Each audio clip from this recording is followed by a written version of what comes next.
Vous savez, la fameuse formule, c'est une affaire trop sérieuse pour la laisser à ceux qui s'en occupent. On peut dire ça de l'astrologie, on peut dire ça de la religion, on peut dire ça de la langue.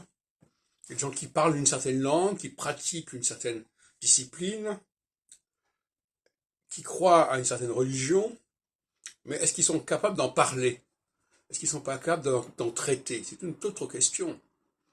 Et il y a une guerre entre les pratiquants, les praticiens, qui sont convaincus de la valeur de leur pratique, et ceux qui réfléchissent sur les fondements des savoirs dont ils se servent.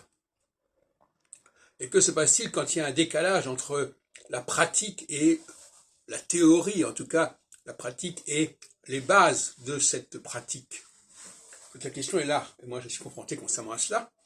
Et dans le cas de l'astrologie, par exemple, il y a les praticiens de l'astrologie qui sont formés à travailler d'une certaine manière, à répondre à une certaine clientèle, et qui ne veulent rien entendre concernant des changements dans leur pratique, hein, sinon de façon totalement périphérique ou totalement, disons, accessoire.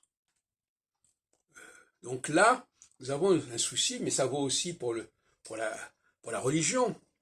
Hein, les religions qui pratiquent des textes sans les comprendre, sans connaître l'origine, sans en percevoir le syncrétisme, les contradictions, etc.